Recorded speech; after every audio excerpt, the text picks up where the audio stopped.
할렐루야. 오늘은 다른 사람에게 전해진 기쁜 소식, 다른 사람에게 전해진 기쁜 소식 제목으로 말씀을 전하겠습니다. 사도행전 이 전체적인 지금까지 흘러오는 사도행전의 전체적인 이야기를 잠시 짚고 넘어가기를 원합니다. 사도행전은 부활하신 예수님의 말씀을 따라 예루살렘을 떠나지 않고 약속하신 성령을 기다리라고 하신 부활하신 예수님의 말씀을 그대로 따라서 예루살렘을 떠나지 않고 기도했지요. 제자들과 성도들이 함께 모여 기도했습니다. 그때 제자들과 함께 모인 성도들은 오순절에 성령을 받았습니다. 성령을 받은 제자들과 그리고 성도들이 성령님의 인도하심에 따라 복음을 전하는 내용이 바로 사도행전입니다. 가장 먼저 예루살렘에 머물러 있던 사람들이 아직 예수님을 믿지 않던 유대의 사람들이 충격을 받게 됩니다. 성령 충만 받은 성도들과 제자들이 성령 충만함을 받아 방언을 막 말하기 시작하니 다른 나라 말을 막 하기 시작하면서 기도하고 또 찬양하고 그리고 복음을 전하기 시작하니 그 주변에 있던 예루살렘에 모여있던 사람들이 충격을 받게 됩니다. 어떻게 이런 일이 일어날 수 있겠느냐? 성령 충만함을 받은 성도들이 방언을 하며 능력을 받아 복음을 전하기 시작했습니다. 예루살렘에 있는 수많은 사람들이 이 복음을 받아들였습니다. 회개하고 세례를 받아 예루살렘에 있는 교회에 모이게 되었습니다. 복음이 전해지게 된 이 계기에 우리는 주목해 보아야 합니다. 복음은 위기 속에서 전해졌습니다. 베드로가 성전 미문에 앉아있던 사람을 고쳐준 일로 말미암아 고발당하여 유대의 지도자들 앞에서 담대히 복음을 전했습니다. 이 어려움을 통해 또한 복음이 선포되고 복음이 전해지고 복음을 받아들이는 사람이 나오게 됩니다. 베드로가 그때 이렇게 복음을 전하지요. 사도행전 4장 12절에 다른 이로서는 구원을 받을 수 없나니 천하 사람 중에 구원을 받을 만한 다른 이름을 우리에게 주신 일이 없습니다 하고 담대히 복음을 전합니다. 사도들을 통하여 많은 기사와 표적들이 일어났습니다. 성령 충만한 사람들이 환자를 만지니 성령 충만한 사람들이 복음을 전하니 기적이 일어나고 복음을 받아들이는 일이 많이 일어나게 되었습니다. 이 일로 많은 사람들이 예수님을 믿게 됩니다. 그러자 대제사장들과 사도계인들이 마음에 시기가 가득하여 사도들을 옥에 가둡니다. 복음이 전해지면 또 시기하여 또 어려움이 또 찾아오고 어떤 어려움이 또 찾아오고 옥에 갇히기도 하고 매를 맞기도 하고 환난과 시험을 당하기도 하고 어려움이 반드시 찾아오게 되는 것입니다. 그때 그 모든 어려움을 이겨낼 때에 복음이 전해지게 됩니다. 주의 사자가 옥에 갇힌 사도들을 내보냅니다. 그리고 이렇게 지시합니다. 성전에서 복음을 전해라. 사도들은 그 길로 성전에 가서 복음을 담대히 전했습니다. 그리고 또 복음은 또 전해지게 됩니다. 사도들이 말씀 전하는 일과 기도하는 일에 전념하기 위하여 7 집사를 세우지요. 7 집사 중에 스데반이 담대히 복음을 전하다가 돌에 맞아 순교하게 됩니다. 이 일로 예루살렘 교회에 큰 박해가 있었는데 가장 앞서 박해했던 사람이 바로 바울입니다. 예루살렘 교회가 박해를 당하면서 예루살렘 교회의 성도들은 온 유대와 사마리아로 흩어졌습니다. 그리고 흩어진 그곳에서도 복음이 전해졌습니다. 민들레볼씨가 바람에 날려 그곳에서 또 씨앗이 심겨지고 또 열매를 맺듯이 바람이 불면 불수록 고난이 찾아오면 찾아올수록, 어려움을 당하면 당할수록 복음은 멀리 멀리 흩어졌습니다. 이런 상황에서 바울이 부활하신 예수님을 만났습니다.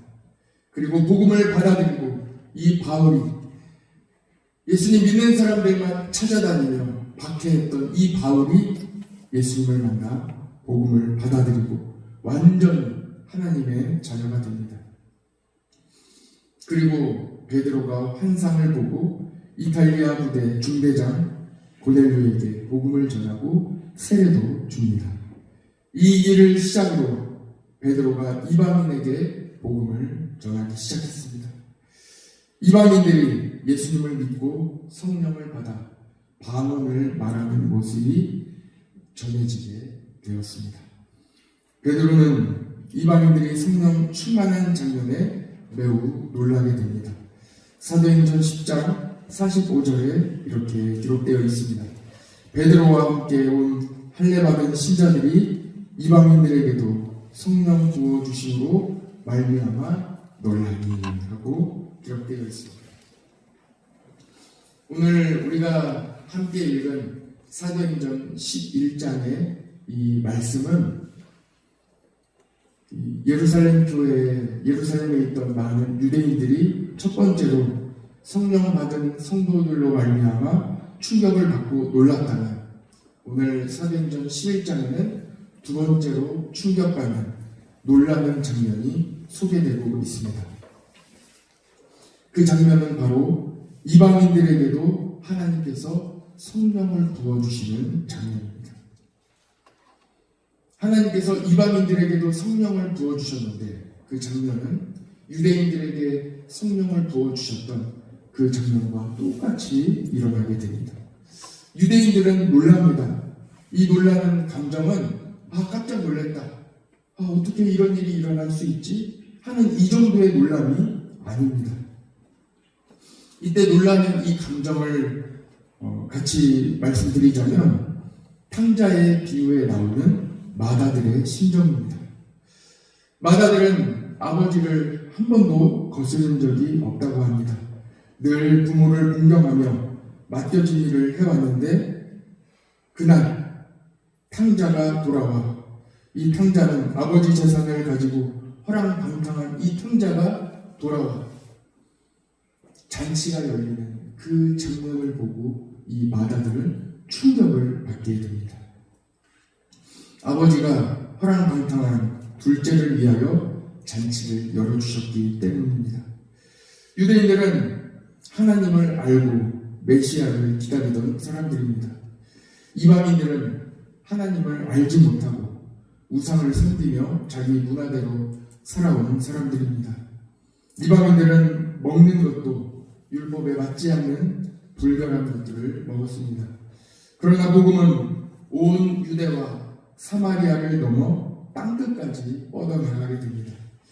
그러면서 이 복음은 유대인이 아닌 이방인들에게도 복음이 전해지게 되고, 이방인들이 이 복음을 받아들이고 그리고 세례받고 성령님을 받게 되었습니다.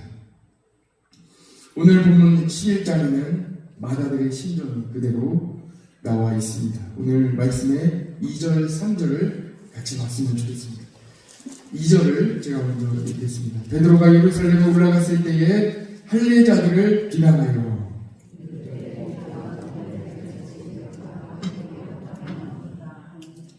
그렇죠. 할례받은 사람들은 유대인이고 무할례자는 이방인입니다. 유대인들은 할례를 기준으로 이방인을 차별하며 유대인들이 이방인과 어울린 일을 문제 삼고 있습니다. 우리가 잠시 기억해야 할 것은 이 일이 지금 할례받은 유대인과 이방인을 나누고 있는 이 일이 성령 받은 예루살렘 교회, 이 성도들 사이에 일어났다는 것입니다. 예루살렘 교회는 성령 충만하여 한 마음으로 떡을 떼며 서로 돌보고 사랑했습니다. 그러나 지금 보십시오. 그러나 지금 이방인에게 복음을 전한 일로 문제가 불거지고 있습니다. 성령님은 하나 되게 하시는데 지금 예루살렘 교회의 상황을 보면 유대인과 이방인을 나누고 있습니다. 그러나 역시 성령님은 예루살렘 교회가 하나 되게 하셨습니다. 베드로가 이어서 경험한 환상을 교인들에게 전했을 때 교인들은 하나님이 이방인들에게도 복음을 전해주셨다. 하나님께서 이방인들을 사랑하시고 이방인들에게도 복음의 문을 열어주셨음을 받아들이게 됩니다. 이 또한 성령 하나님의 역사입니다. 17절, 18절을 같이 한번 보시죠. 17절을 제가 먼저 읽겠습니다. 그런즉 하나님이 우리가 주 예수 그리스도를 믿을 때에 주신 것과 같은 선물, 이 선물이 성령님이죠. 선물을 그들에게도 주셨으니 내가 누구에게 하나님을 능히 맡겠느냐 하더라. 18절 읽어주세요. 시작.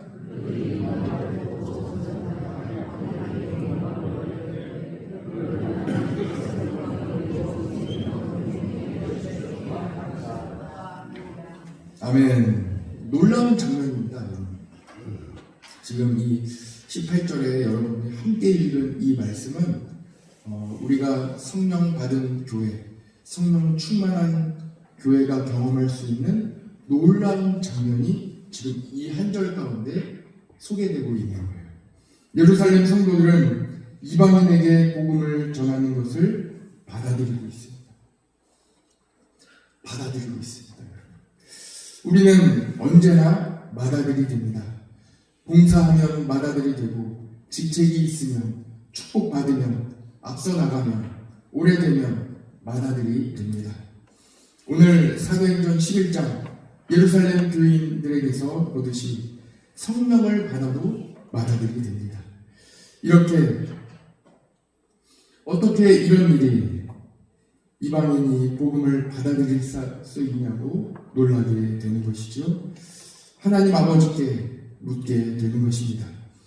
누가복음 15장 29절에 나와 있는 마다들의 이 아버지께 말하는 마다들의 이야기, 마다들의 아버지께 물어보는 질문하는 이 질문을 한번 들어보십시오. 아버지께 대답하여 이르되 내가 여러 해 아버지를 섬겨 명을 어김이 없거늘 내게는 염소 새끼라도 주어 나와 내 벗으로 즐기게 하실 일이 없더니 하고 마다들이 아버지께 이렇게 이야기하고 있습니다. 그랬더니 하나님 아버지께서 마다들에게 이렇게 대답해 주시죠. 누가복음 15장 31절 32절에 보면 아버지가 이르되 너는 항상 나와 함께 있으니 내 것이 다 내 것이로되 하고 아버지가 말씀하는 것입니다. 이어서 이 내 동생은 죽었다가 살아났으며 내가 잃었다가 얻었기로 우리가 즐거워하고 기뻐하는 것이 마땅하다 아니라 하고 아버지가 이어서 이렇게 말씀하고 있습니다. 혹시 내가 마다들이라고 생각하시는 분은 꼭 기억하시기 바랍니다. 하나님은 언제나 여러분과 함께 하십니다. 그리고 하나님 것이 다 여러분의 것입니다. 하나님이 모두 다 여러분에게 주셨습니다. 여러분들은 다른 사람들의 복음을 전하는 것이 아니라 하나님이 여러분들에게 주신 내 것, 하나님이 나에게 주신 것, 가장 기쁜 소식, 그 소식을 가지고 복음을 전하고 있습니다. 남의 것이 아닙니다. 가장 기쁜 소식을 여러분들에게 그리고 여러분들의 가정에 이미 주셨습니다. 오늘 마음껏 누리시고 마음껏 가지시기 바랍니다. 복음은 기쁜 소식은 여러분의 것입니다. 남의 것이 아닙니다. 예수님은 남의 것이 아닙니다. 여러분의 것입니다. 예수님께서 여러분 안에 이미 계십니다. 하나님이 주신 복음, 기쁜 소식을 내가 가지고 있는지, 이미 내 것이 되었는지 오늘 다시 한번 확인해 봅시다. 오늘이 가장 복된 날입니다. 사도행전은 복음이 전해지는 과정에서 겪게 되는 몇 가지 난관이 기록되어 있지요. 오늘 11장에는 그 중에 하나가 나옵니다. 그것은 바로 복음을 이방인에게 전하는 것이 맞느냐 하는 이 문제입니다. 복음이 전해지는 과정에서 자꾸 이 문턱을 만나는 거예요. 자꾸 이 담을 만나는 거예요. 자꾸 어려움을 만나게 되는 거예요. 오늘 소개되는 이 어려움은 딱 걸리게 되는데 그 어려움은 바로 이방인들에게도 복음을 전하는 것이 맞느냐 하는데 하나님께서 이미 베드로에게 환상으로 보여주신 그 환상이 있기 때문에 그 환상의 말씀을 들었을 때 그 담을 넘어가는 거예요. 그리고 교인들은, 성도들은 그 문제를 받아들이게 되는 것입니다. 다른 사람에게 기쁜 소식이 전해지면 불편할 수 있습니다. 내가 맏아들인데 허랑방탕한 둘째가 돌아와 잔치가 열리는 것이 못마땅할 수도 있습니다. 그러나 그때 꼭 기억하시기 바랍니다. 내 것이 다 내 것이거든 하는 이 말씀을 기억하시기 바랍니다. 우리 같이 한번 해볼까요? 너는 항상 나와 함께 있으니 내 것이 다 내 것이거든. 하나님의 것이 다 내 것입니다. 같이 한번 해봅시다. 하나님의 것이 다 내 것입니다. 네, 아멘. 여러분은 이미 하나님의 것을 받으셨습니다. 이 말은 하나님의 진심입니다. 우리가 없는 것으로 인해 불평하기 전에 내가 이미 받은 더 큰 것을, 하나님이 이미 나에게 더 큰 것을 주셨는데 내가 이미 받은 더 큰 것으로 감사하시는 하루 되시기 바랍니다. 하나님은 이미 여러분에게 다 주셨습니다. 같이 기도하겠습니다. 사랑의 아버지 하나님, 감사합니다. 오늘 이 아침 우리 맏아들에게 주시는 하나님의 진심, 하나님의 마음을 알게 하시니 감사합니다. 우리에게 이미 다 주셨습니다. 하나님의 마음을 잘 깨달아 복음이 이방인에게 전해질 때에, 기쁜 소식이 다른 가정에 전해질 때에, 복음의 기쁜 소식이 온 천하에 전해질 때에 불편한 마음이 없어지게 하여 주시고, 하나님, 우리가 모든 어려움도 받아들이게 하여 주시고, 그 모든 복음이 전해지는 과정 가운데 하나님의 놀라운 성령 하나님의 하나됨의 역사가 우리 교회에 넘치게 하여 주옵소서. 모든 불편한 감정들이 주님의 성령님의 능력으로 녹아지게 하여 주시고, 담에 맡겼을 때에 그 담을 넘어가는 하나님의 놀라운 복음의 축복이 우리 교회 가운데 임하여 주시옵소서.